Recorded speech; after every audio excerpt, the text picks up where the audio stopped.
So these are certain things about symptomatic severe aortic stenosis. We know that AVR has come off way.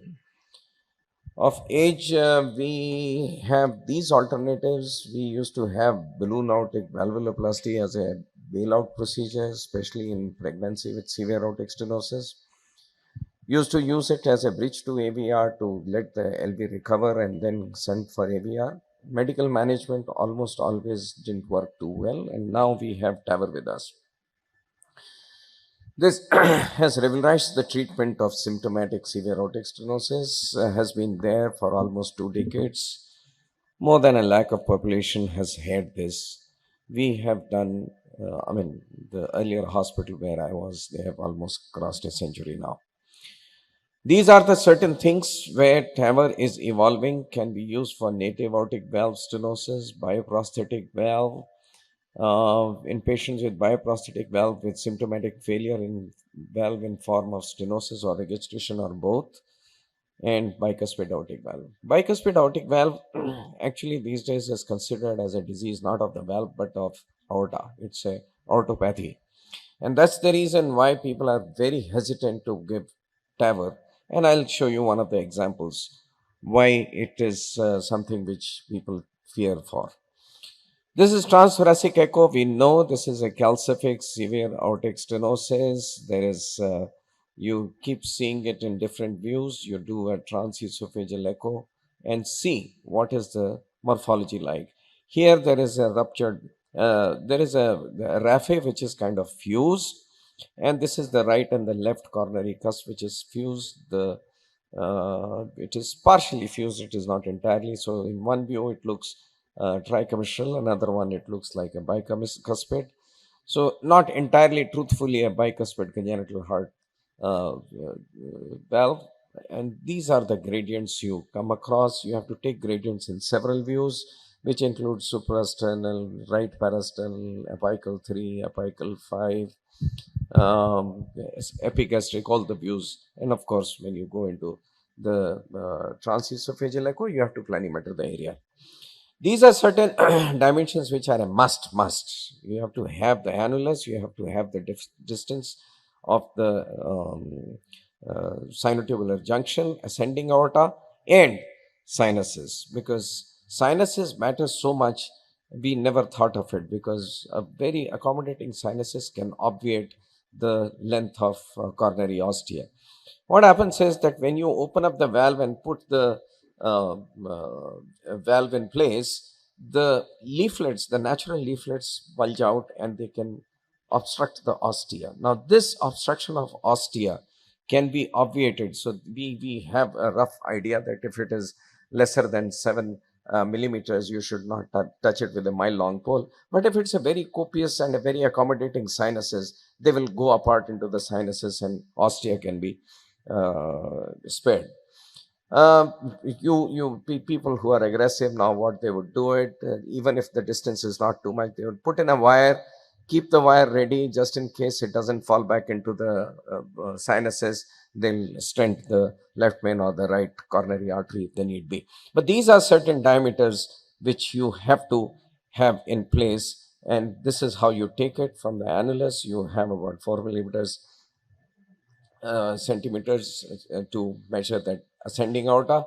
Reason why you have to measure the ascending aorta is very important, because if your ascending aorta is dilated, then at some point of time, even if you change the valve, if it is a bicuspid aortic valve, since it's a bicuspid aortic valve, which is a disease of aorta, this aorta will keep on ballooning over a period of time.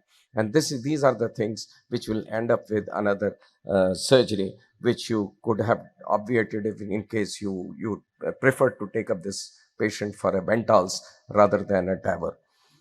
These are certain absolute contraindications. There are very little contraindications now, but absence of a heart team and no cardiac surgery on the site is an absolute big no-no. Expectancy of life less than 1 year, severe primary associated diseases, other comorbidities, etc. Now, there are certain relative contraindications if the annulus size is lesser than 18 or if it is more than 29. Lesser than 18, you don't have those valves available because the availability of sizes is only so much. with so much of variation. Associated aortic regurgitation, in fact, the first valve replacement we did in Escorts Heart Institute several decades back was actually in a severe aortic regurgitation patient, which has never become an indication till date. Active endocarditis is an contraindication. Risk for coronary obstruction, small aortic sinuses, short distance between annulus and coronary ostia, which I've said is about 7 millimeters or so. If the vessel size or the approach vessels are small, all these, CT is currently the gold standard.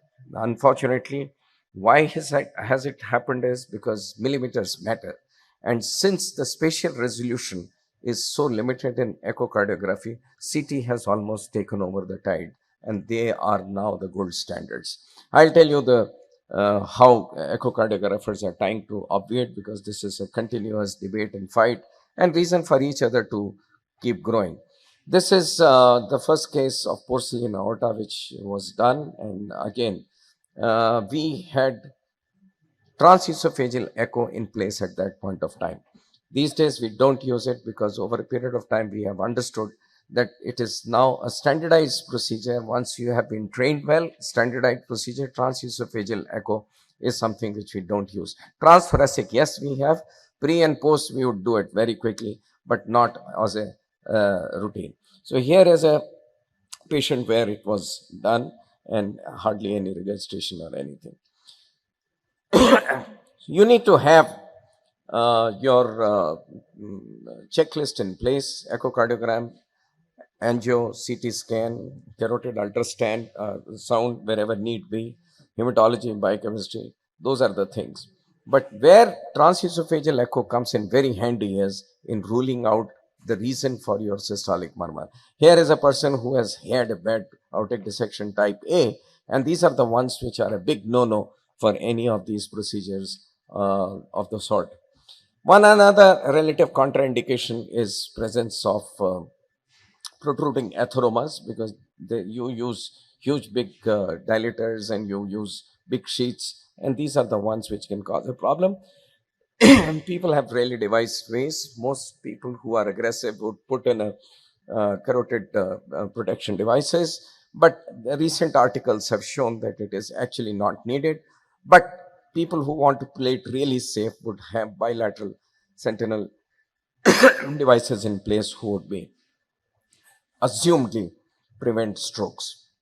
Here is post AVR 4 years, and this is what I was trying to highlight, that had this patient been there earlier, when we realized that probably these are the patients who would land up bicuspid aortic valve, will land up with ascending aorta dilatation. These are the patients who should have been, excuse me, preemptively been subjected to Bentall surgery. Again, this is the same. Thank you very much.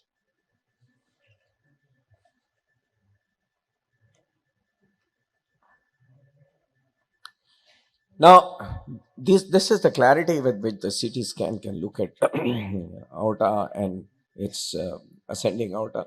Many a times, this is something which will be caught by the echo, but very limited portion of ascending aorta can be seen, and that's the reason why it is so essential that CT scan has become the gold standard for all practical purposes. For sizing of the valve, the perimeter is the one which is used. Perimetered area will give you a reasonably good idea about what sizing of the valve you have to do. Sinotubular junction, ascending aorta, you have to measure the coronary arteries from the annulus. Both sides, if it is not adequate, you have to keep the wires as an anticipatory complications. Calcium, dense calcium in annulus is something which people are scared of, and nodular calcium is a big no-no because that can distort the valve. And annular calcification, if it is really heavy, then the chances of rupture are a little higher. Most people who are gained experience now, they will not be kind of scared, but they would be a little cautious when they are doing it. So these are things which are very well caught on CT angio, CT scan, and calcium scoring has come off way for all practical purposes. These are some disastrous situations which have been reported in literature, that suddenly they find that, lo and behold, nobody palpated for the femorals, nobody checked for the blood pressure in the femorals, and there was an associated coarctation of aorta. Expert consensus has come out with a checklist for TAVR imaging, and when it comes to transthoracic echo and transesophageal, there's nowhere where it says that transesophageal should be done during the procedure, and that's one of the reasons why patients can be extubated early. They can. The problem is that with transesophageal echo in place, if it becomes a longer procedure, patients don't tolerate it for long, and you have to have either mild sedation or anesthesia. Hence, most people would prefer not to do it if they can avoid, and most of the people who have had reasonable experience can avoid it very safely. This is the checklist where you have to take the velocities, you have to take the measurements. Not going into the details of that, but two things which are a must is a good transesophageal echo prior, and a CT scan. Annular sizing is a must, and root measurements are a must. Not to go again into the details of biochemistry and the needs of it, there are two types of valves which are available in the country. Several more are being tried. The balloon expandable and the self expandable, depending upon what the need and the comfort level of the operator is. For these things, echo comes in handy, because these are the things, though they can be seen very well in the fluoro. For malopposition and undersizing of prosthesis, this is something where echo comes in very happily. Uh, why have we lost the race for CT scan is because we don't have very predictable ways of measuring the parameters which are very necessary for TAVR. And it is now that this is the kind of new software for quantitative assessment of aortic root, and what is needed is transesophageal echo aortic root image with real-time 3D imaging, and just follow a simple steps and you get the results very quickly. This is how you do it, and once you have it in place, you will get a shell, and this shell can be it's quite predictive of things to come, and is being evaluated, and sooner than later we will give another competition to CT scan people. Thank you very much for your patient listening.